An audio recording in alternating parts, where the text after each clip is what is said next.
Hello student, today's topic ion carbon diagram. This is very important topic as far as material technology और material science subject concern. Ion carbon diagram पे आपको बहुत सारे question पूछते हैं all competitive exams में और gate में. Now let us see what is ion carbon diagram. पहले बेसिक देख लेते हैं. ये बेसिक ग्राफिकल रिप्रेजेंटेशन है आयन कार्बन डायग्राम का. ओके ध्यान में रखो, एक्स एक्सिस पे क्या रहता है, परसेंटेज ऑफ कार्बन रहता है, और वाई एक्सिस पे क्या रहता है, टेम्परेचर रहता है. ओके टेम्परेचर जैसे जैसे इंक्रीज होगा वैसे वैसे डायग्राम में फेज चेंजेस स्टार्ट हो जाएंगे. ओके अब डायग्राम में कुछ कुछ टर्म्स है, पैरालाइट है, फेराइट है, ऑस्टेनाइट है, यूटेक्टॉइड है. ये सारे टेक्निकल टर्म आपको जैसे आप वीडियो एंड तक देखेंगे तो आपको पूरा आयन कार्बन डायग्राम का ग्राफिकल रिप्रेजेंटेशन समझ में आ जाएगा और कैसे पढ़ना है वो भी समझ में आ जाएगा. अभी तक आपने चैनल को सब्सक्राइब नहीं कर दिया है तो सब्सक्राइब कर दीजिए और बेल आइकन को भी दबा दीजिए क्योंकि आपको लेटेस्ट टेक्निकल वीडियो मिलते रहेंगे. Okay now let us see the exact what you are going to understand in this lecture. ये कुछ आउटलाइन है लेक्चर की जो मैं आपको बता देता हूँ. इंट्रोडक्शन देखेंगे आप, कूलिंग कर्व देखेंगे फॉर प्योर आयन, क्योंकि प्योर आयन से अलॉइंग करके ही आपको स्टील मिलता है. ओके डेफिनेशन ऑफ स्ट्रक्चर्स देखेंगे, कौन से बेसिक स्ट्रक्चर रहते हैं आयन कार्बन डायग्राम में. Iron carbon equilibrium phase diagram का स्केच आप पूरा पढ़ेंगे ये टॉपिक में. देन आयन कार्बाइड डायग्राम का explanation, austenite to ferrite and cementite transformation कैसे होता है वो भी आपको समझ में आ जाएगा. Nucleation and growth of pearlite कैसे होता है वो भी आपको समझ में आ जाएगा. उसके बाद में आपको effect of percentage of carbon on the microstructure, जो स्टील का माइक्रोस्ट्रक्चर है उसमें परसेंटेज ऑफ कार्बन जैसे वैरी होता है वैसे क्या इफेक्ट आते हैं वो भी आपको ये टॉपिक में समझ में आएगा. And relation between percentage of carbon and mechanical properties of steel, ये भी बहुत इंपॉर्टेंट है. जैसे आपको ये रिलेशन समझ में आ जाएगा आपको बहुत सारा टॉपिक वैसे ही समझ में आ जाएगा. Okay now let us see the cooling curve of pure ion. अब कूलिंग कर्व क्या है? कूलिंग कर्व एक डायग्राम है टाइम एंड टेम्परेचर के बीच में. ओके जैसे जैसे टेम्परेचर इंक्रीज हो जाएगा वैसे वैसे क्या रहेगा. अब मान लो 2800 डिग्री सेल्सियस टेम्परेचर है तो वो लिक्विड फेज रहेगा, लेकिन लिक्विड फेज है. ओके लिक्विड फेज को अगर आप धीरे धीरे स्लोली कूल करोगे तो उसमें क्या हो जाएगा, सॉलिडिफिकेशन स्टार्ट हो जाएगा. तो 1400 डिग्री सेल्सियस में बीसी स्ट्रक्चर रहेगा, उससे नीचे नीचे आएगा तो एफसीसी स्ट्रक्चर रहेगा. ये स्ट्रक्चरल चेंज होते हैं. जैसे ये स्ट्रक्चरल चेंज किस पे डिपेंड है, रेट ऑफ कूलिंग पे. मतलब आपने मैक्सिमम टेम्परेचर तक हीट किया स्टील को और बाद में उसको कूल किया तो जो भी स्ट्रक्चरल चेंजेस होते हैं वो ये डायग्राम पे से आपको समझ में आते हैं. ओके टाइम है एक्स एक्सिस पे और टेम्परेचर है वाई एक्सिस पे, ध्यान में रखो. और कुछ टेम्परेचर इंपॉर्टेंट टेम्परेचर है जैसे 723 degree Celsius, that temperature is critical temperature. वहां से क्रिस्टल स्ट्रक्चर ब्रेक होना स्टार्ट होता है और नया क्रिस्टल स्ट्रक्चर बनता है. ओके ये हो गया cooling curve for pure ion. Now definition of structures of various phase that appear on the ion carbon equilibrium phase diagram are as under. अब कौन से फेज रहते हैं आयरन कार्बन इक्विलिब्रियम डायग्राम में? First austenite phase, second ferrite phase, third pearlite phase, cementite phase, martensite phase and ledeburite phase. ये सारे technical नाम हैं. We are going to understand one by one कि हर एक फेज में क्या होता है. जैसे ऑस्टेनाइट में क्या होता है. Okay now unit cell of various metals.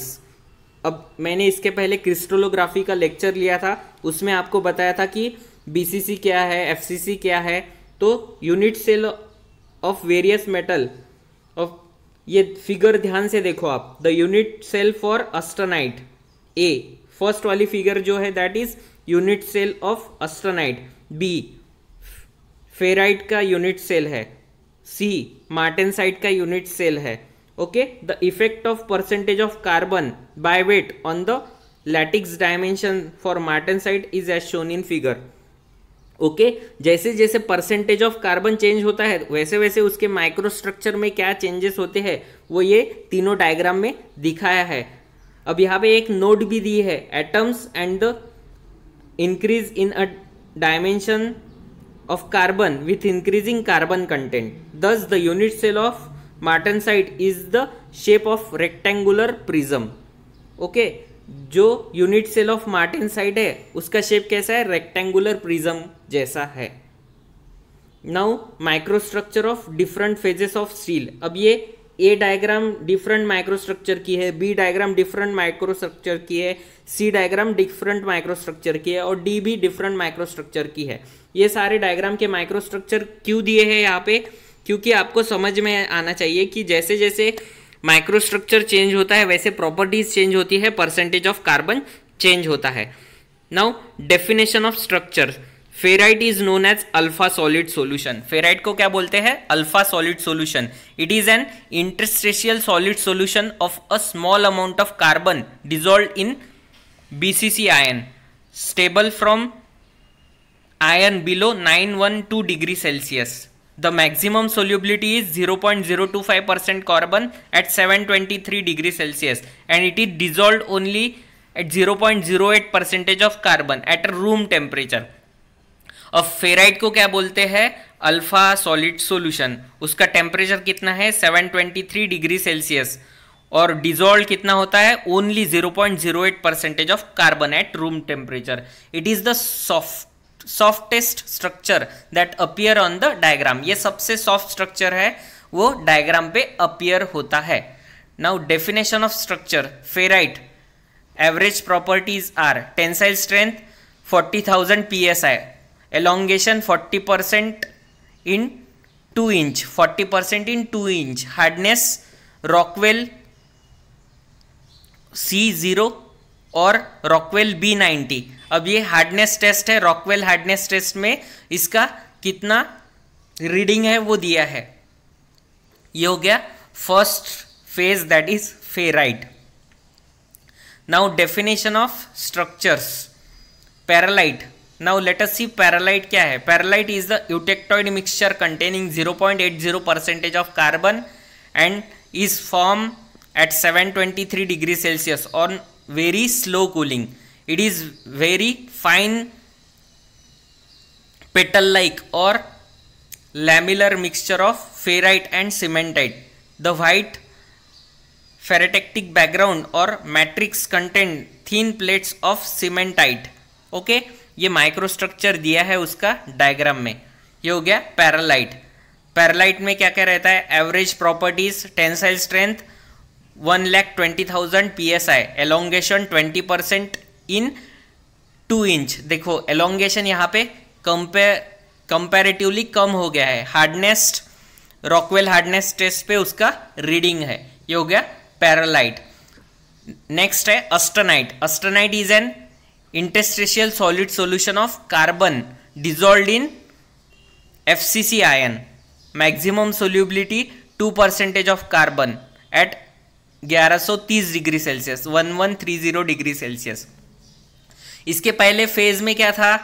Percentage of carbon कितना था? 0.008 और 723 डिग्री सेल्सियस पे था। यहाँ पे टेम्परेचर बढ़ गया 1130 डिग्री सेल्सियस, वैसे सोल्यूबिलिटी इंक्रीज हो गई है। High formability. Most of the heat treatment begin with this single phase. Most of the heat treatment ये फेज में स्टार्ट होती है, ऑस्टेनाइट फेज में। It is normally not suitable at room temperature but under certain condition it is possible to obtain austenitic at room temperature. Okay, normally not suitable for room temperature but certain condition में क्या है? Possible है to obtain austenitic at room temperature. Definition and structure. Austenite का tensile strength कितना है? 1,50,000 psi, elongation 10% in 2 inch.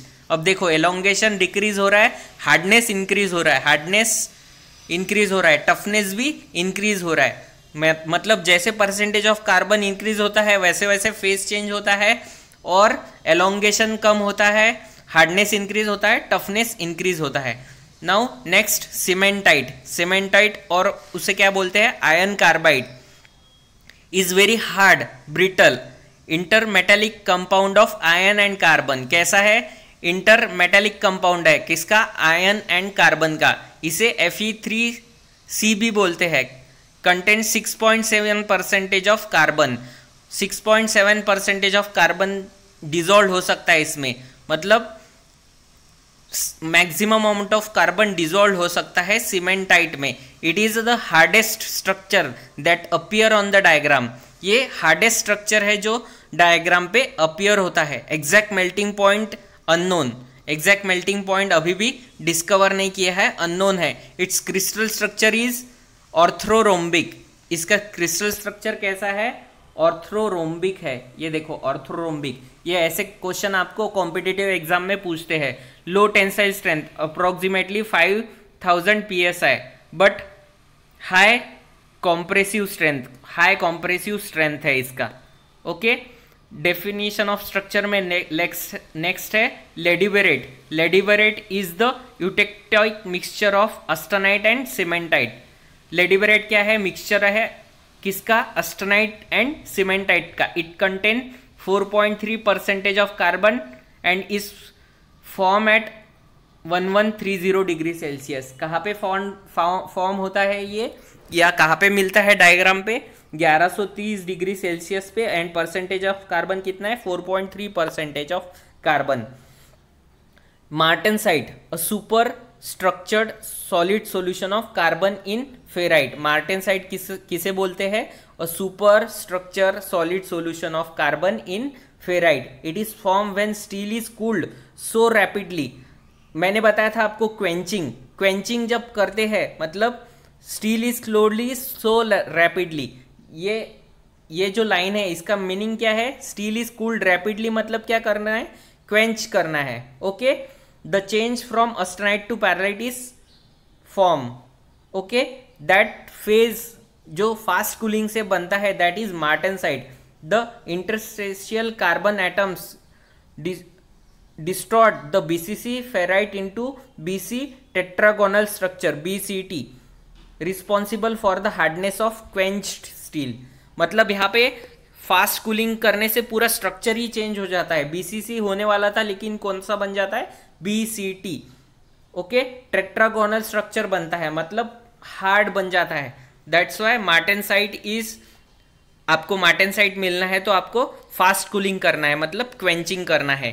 Now let us see the iron carbon or iron carbide diagram. A map of the temperature at which different phase changes occur on very slow heating and cooling in a relation to carbon is called as iron carbon diagram।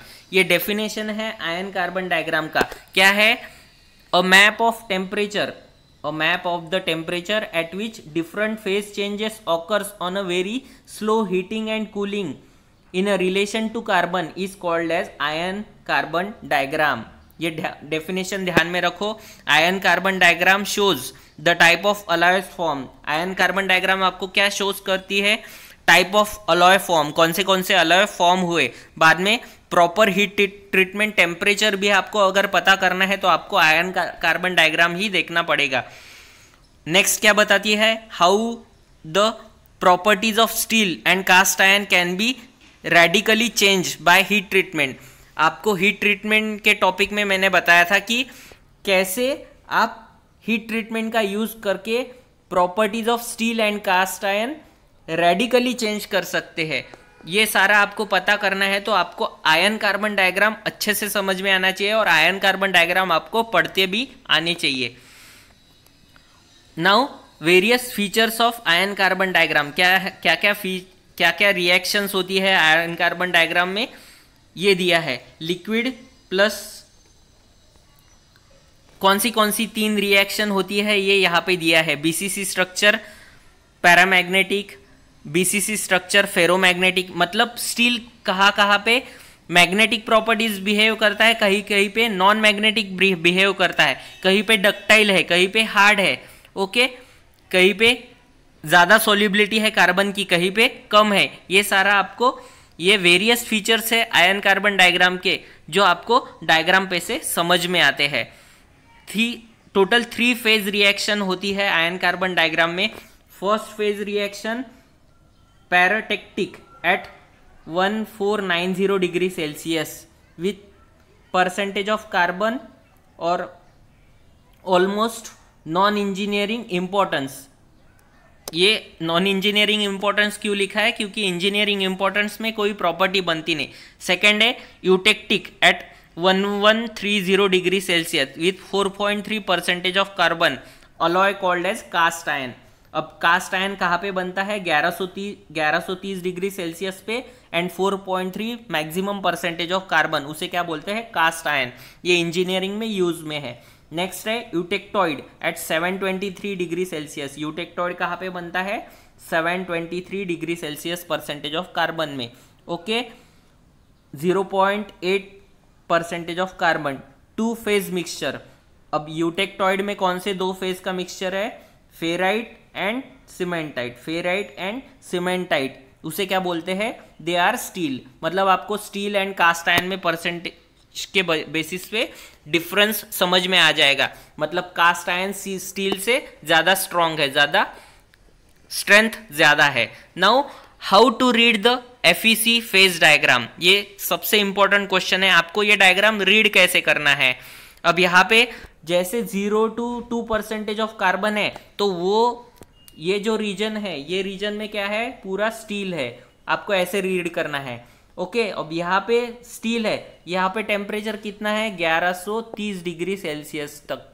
Okay, मतलब आपको read करना है तो x axis भी देखना है, Y axis भी देखना है, परसेंटेज ऑफ कार्बन भी देख रहा है, टेम्परेचर भी देखना है। और उसके अकॉर्डिंगली अगर आपने परसेंटेज ऑफ कार्बन और टेम्परेचर मैच कर लिया तो आपको पता चल जाता है कि कौन सा फेज है, पैरलाइट है, ऑस्टेनाइट है या सीमेंटाइट है। ऐसे आप आयन कार्बन डायग्राम को प्रॉपरली रीड कर सकते हैं। The diagram shows 3 horizontal line. अब ये 3 हॉरिजॉन्टल लाइन है डायग्राम में। देखो, ये first horizontal line, second horizontal line और ये थर्ड हॉरिजॉन्टल लाइन। ये 3 हॉरिजॉन्टल लाइन क्या रिप्रेजेंट करती है ये आपको पता चलेगा। First horizontal line 1490 degree Celsius where liquid plus gamma austenite will form. Second horizontal line 1130 degree Celsius where liquid austenite plus cementite will form. Third horizontal line 723 degree Celsius where eutectoid reaction takes place. austenite का conversion क्या होता है? पैरलाइट में। ये 3 main important phase reaction है iron carbon phase diagram में। इसे phase diagram भी बोलते हैं। Now let us see the delta region of iron carbon diagram. ये डेल्टा रीजन है। क्यों इसे डेल्टा रीजन बोलते हैं? क्योंकि यहाँ पे परसेंटेज ऑफ कार्बन अलग अलग है हर पॉइंट पे और टेम्परेचर भी अलग है। ये डेल्टा जैसा फॉर्म करता है, दैट्स वाई इसे डेल्टा रीजन बोलते हैं। इसमें कौन सी रिएक्शन होती है? Liquid plus delta austenite. Okay, ferrite region of iron carbon diagram. अब ये फेराइट रीजन है। फेराइट रीजन में कार्बन परसेंटेज नीचे दिया है और टेम्परेचर दिया है। फेराइट प्लस पैरलाइट कहाँ पे है? ऑस्टेनाइट प्लस पेराइट कहाँ पे है? ओके, जैसे जैसे आप 2-3 बार डायग्राम देखोगे तो आपको ये नाम इजीली याद हो जाएंगे। और ये simplified ion carbon phase diagram है। यहाँ पे सिंप्लीफाइड इसलिए बोला है क्योंकि सिंपल लैंग्वेज में दिया है और iron carbon diagram up to 2.11% of carbon तक, परसेंटेज ऑफ कार्बन तक है। 2.11% ऑफ कार्बन तक ही है यहाँ पे ये डायग्राम में। ऑस्टेनाइट का कन्वर्शन होता है ऑस्टेनाइट टू पेराइट और पेराइट टू ऑस्टेनाइट।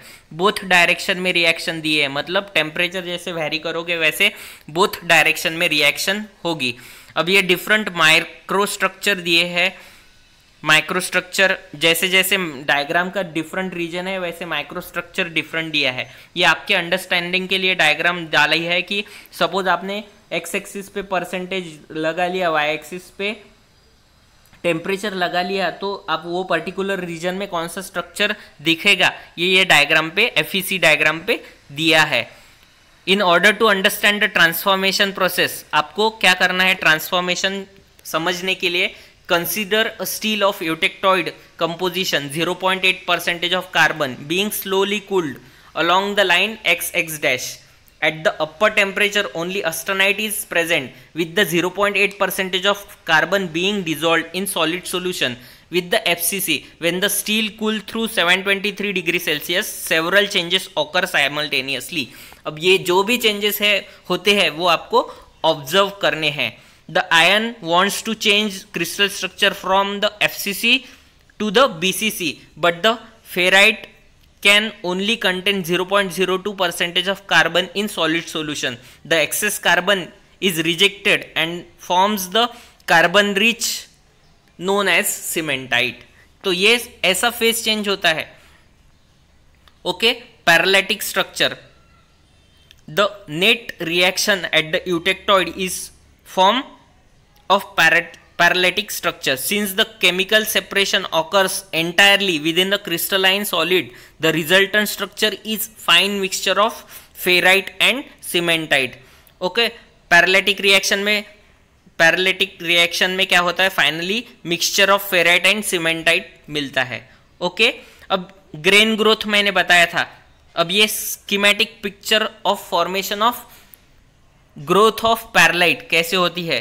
ग्रोथ ऑफ पैरालाइट, अब ये जो ब्लैक वाला रीजन है, ये ब्लैक वाला जो रीजन है दैट इज सीमेंटाइट, एंड जो व्हाइट वाला रीजन है that is ferrite. Okay, austenitic boundary, nucleation and growth of pearlite. धीरे धीरे क्या होता है, न्यूक्लिएशन होता है एंड पैरालाइट स्ट्रक्चर बनता है धीरे धीरे डिफरेंट डायरेक्शन में. जैसे आप फर्स्ट ऑस्टेनाइट है, सेकेंड डायग्राम में देखो न्यूक्लिएशन स्टार्ट हो गया.